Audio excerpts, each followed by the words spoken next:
مذہب کے ہیں اور جو آپ کے مذہب کے نہیں ہیں، دونوں کو. اور ابھی تک بات ہوئی عوام کی، لیکن مجھے لگتا ہے کہ اگر سیکولرزم کی بات کریں، یہ یورپین چارٹر، میگنا چارٹر، ان سب کے پہلے ایک سیکولرزم کا بہت ہی پاورفل آرٹیکولیشن ہے. اور یہ ہمارے پولیٹیشنز کو شاید اس وقت خاص ضروری ہے کہ وہ اس پر دھیان دیں. بس میں یہی کہنا چاہوں گی. شکریہ.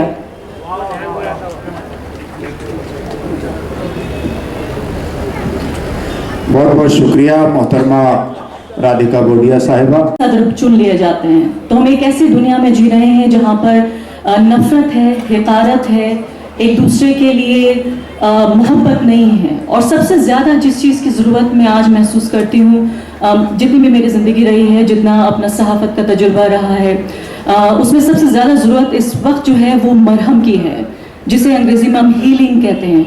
ہمیں ضرورت ہے ایک دوسرے کو سمجھنے کی، ایک دوسرے کے نزدیک آنے کی. اور بہت خوشی ہے مجھے کہ آغا سلطان صاحب نے یہ موقع. مجھے آزادی نہیں چاہیے، مجھے ہندو مسلم یکجہتی چاہیے. تو یعنی وہ آزادی کو قربان کرنے کے لیے تیار تھے، اور یہ بات انہوں نے 80 سال پہلے کہی. آج 80 سال بعد بھی شاید وہی دوبارہ دہرانے کا وقت ہے جو امام حسین نے ہمیں بتایا، جو بہت ان کے سینکڑوں سال بعد مولانا آزاد نے ہمیں بتایا کہ شاید ہندو مسلم یا اور تمام مذاہب کا میں ذکر کر رہی ہوں، یا صرف جو کہ دو بڑی کمیونٹیز ہیں، یہ اس لیے دو بڑے فرقے ہیں اس لیے ہم ہندو مسلم کہہ رہے ہیں، لیکن تمام مذاہب کا ہم ذکر کریں کہ سب سے زیادہ ضروری ہے ہندو مسلم یونٹی اور آیت کرنے کا کام کیا ہے.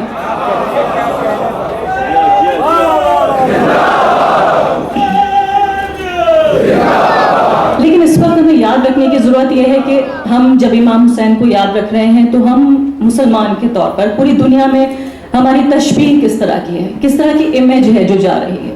جب بدترین ظلم کا سامنا امام حسین کو کرنا پڑا تو انہوں نے کیا کیا؟ کیا انہوں نے ظلم کا سامنا ظلم سے کیا؟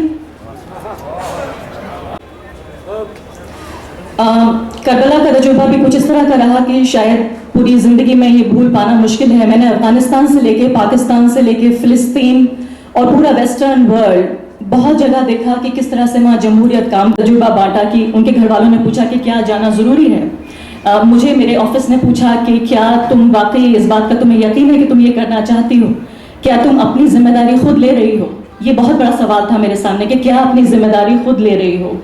پتہ نہیں مجھے اندر سے کچھ یہ ہو رہا تھا کہ شاید مجھے جانا چاہیے. جان انسان کی مجھے بھی عزیز ہے اپنی جان، لیکن ایک صحافی کے طور پر میں جا کے دیکھنا چاہتی تھی اور وہاں جا کے واقعی پوری زندگی کا جو ایک فلسفہ. تو مجھے لگتا ہے کہ بہت سارے مہمان یہاں موجود ہیں، بہت زیادہ وقت میں آپ کا نہیں لینا چاہتی ہوں، لیکن آج جس طرح کا تشدد، جس طرح کی فرقہ پرستی اور دہشت گردی کا ماحول ہے، اس میں شاید جو کربلا کی جنگ ہے اس کے معنی بھی بدل گئے ہیں. تعلیمات وہی ہیں لیکن ہمیں انہیں نئے معنی، نئی سیاست، نئے سماج کے لیے یہ امام حسین کی تعلیم ہے.